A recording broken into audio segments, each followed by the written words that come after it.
contract situation. Who's the most likely To leave? to win it? Okay, sorry. I want to leave on a high. I always like to end on a little positive note. It's very finely poised. Liverpool know how to navigate this season from here.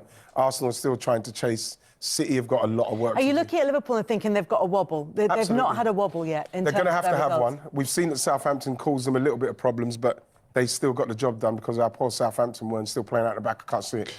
But City and mid-wobble. Mid-wobble. And I think Arsenal now can't afford to lose too many more. Have Arsenal come out the other end of their wobble? I think so, now. It's ironic, actually, because Arsenal have got the most depth in defence. Liverpool have got the most depth in attack and midfield. I think Liverpool, if they lose players, they've still got players who can deputise for them. They look stronger. I'm going to go with Liverpool still. Yeah, I agree with that. But I also still think, I don't know, there's this weird feeling about City. I just don't think you can ever... This game next weekend is massive. Yeah. No. Liverpool City is massive. You don't think City at all? I'm not going to go with City in the current climate. No, but right now, in the moment. Right now, but in the moment, I'm probably going to have to go Liverpool. But if they win heavily at Anfield next weekend, we'll be back here on Monday morning. Saying they're going to go on one of those runs. They just thought that the City of old, uncovering this gap. But look, it's Liverpool are in a great position. They're 8 points clear at this stage of the season. It's Liverpool's to lose. With a lot of at this point... More pressure on Liverpool. Can I just put... For all the talk about Salah, and you're absolutely right to rave about him, but actually, it's that defence. It's the best in the Premier League so far. It's Van Dijk is back to being Van Dijk. The protection for that defence is... been first class as well. The goals from midfield as well, other players popping up. Curtis Jones. It's exactly. Curtis Jones has been outstanding. Kelleher deputising for Alisson has been outstanding as well. Not enough said about that with Alisson. Absolutely. Not enough said. I think there's a real balance throughout the side which gives Liverpool those options, and I think that's a big part of the reason why. I think Virgil will still be there, though. You know, we talk about the three players you said, Kel. Like, Trent, I think, is the one that everybody's thinking won't be there. I think Mo Salah and Virgil van Dijk will be there next year. I just have a feeling. I don't want to see... No matter what team you support, you want to see the best players in the Premier League, and I don't want to see Mo Salah. Arsenal fans want to see Martin Odegaard back at full fitness, and now they are seeing Martin Odegaard back at full fitness, and everything is knitting together for Arsenal. They are back. That's what happens when you have such an influential player who's out. You can see how it energises and gives it just revitalises the whole team. Arsenal weren't a million miles away from what they were trying to do when he wasn't there, but with him not being there, you can see how it all falls down. He's invaluable to us. I think you could see that with the way we played. I thought it was a fantastic performance from Arsenal in the way that we know that Forest, they went to Liverpool, only team that's beaten them, and it's going to be a tough game, but I thought Arsenal from start to finish, the way they control that game, especially with Odegaard in the team, it was really a good performance. And again, just one that they had to win. I thought it was a must-win, especially when we knew who Liverpool had, and I knew they were going to beat them.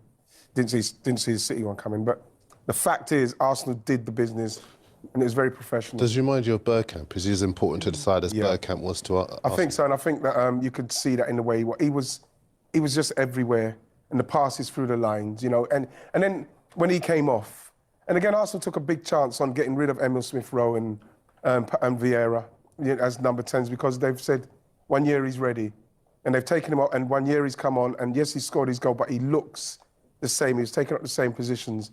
So hopefully that is something that will continue to happen, and he can get more important games. But when you look at how solid it is at the back, the midfield's looking good. Obviously, Thomas Partey coming in and scoring that goal is brilliant.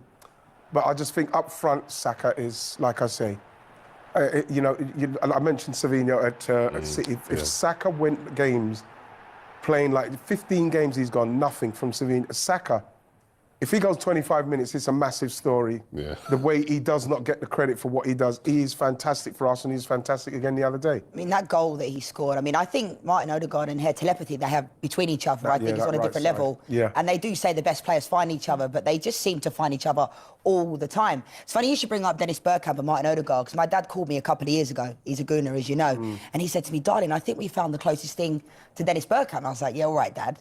Dennis Bergkamp is my idol ever. And I see where my dad's coming from. My dad knows football, but it's true, like the touch, the manipulation. And I think with Martin Odegaard, when you watch him live, similar to Dennis Bergkamp, I used to go to Highbury just to watch him warm up.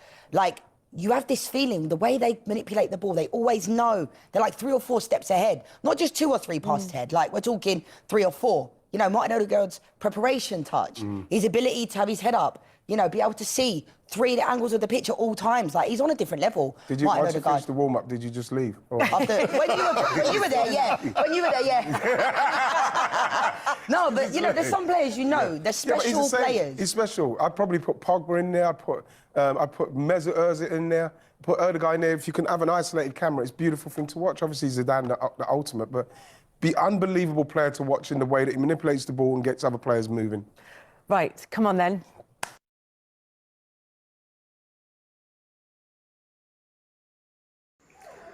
So for me, about who will win the league, as if guys talk about it, well, I understand them. But I don't know why no one is even talking about Chelsea, because they thought that Chelsea's a amateur team, or they are small boys and that they cannot compete.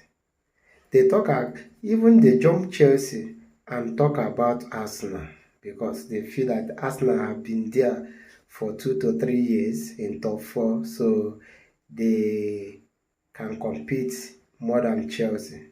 For me, I don't think so. I don't think there is anything Arsenal have done this season Chelsea haven't. Even though according to the table itself, Chelsea is ahead of Arsenal. So why are they even taking Arsenal as more serious than Chelsea? Is it that Arsenal has more good striker more than Chelsea, or they have they have defense more than Chelsea? But there is many things Chelsea has that is more than Arsenal in this league this season.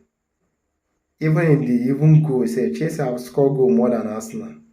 Chelsea attack is even more dangerous than Arsenal. Chelsea midfield itself is even more stable than Arsenal. Well, defense, Arsenal has more good defender than Chelsea.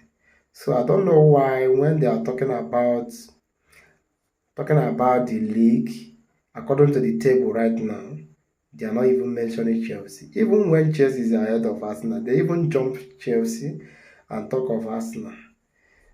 Even now, even Chelsea is even more formed than even Man City. Yeah, they will say Man City have done it several times. That is the same thing everybody talk about. Arsenal, I haven't seen any difference. Well, Liverpool is, for me, is their league to lose. Because Liverpool losing league this season, they have themselves to blame. Because, well, this weekend, Man City Liverpool, it will be an interesting game because many things it will come to play.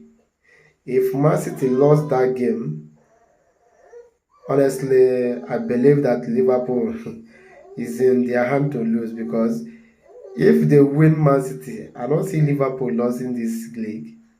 But if Man City win Liverpool, that means everything is open, and it will be so interesting, honestly. This week it will be so interesting because even Chelsea and Arsenal, they will even said, okay, they lost match. Do you know where they will find themselves? They will be out of top 4 if the ones that are following them for the back away. Because Chelsea is 22 points, Arsenal is 22 points, and according to the table right now, Brighton also is 22 points. So that is mean if Chelsea or Arsenal drop points, trust me, they will be out of top 4. Because the ones that even on 6-7, they are in 19 points. So if Chelsea and Arsenal, let me even think that they lost match. That means the two of them will even leave the top 4, because the people that are following them, they are not even joking at all. So this week will be an interesting match. Let us see what will happen. But we will be here and still talk about it.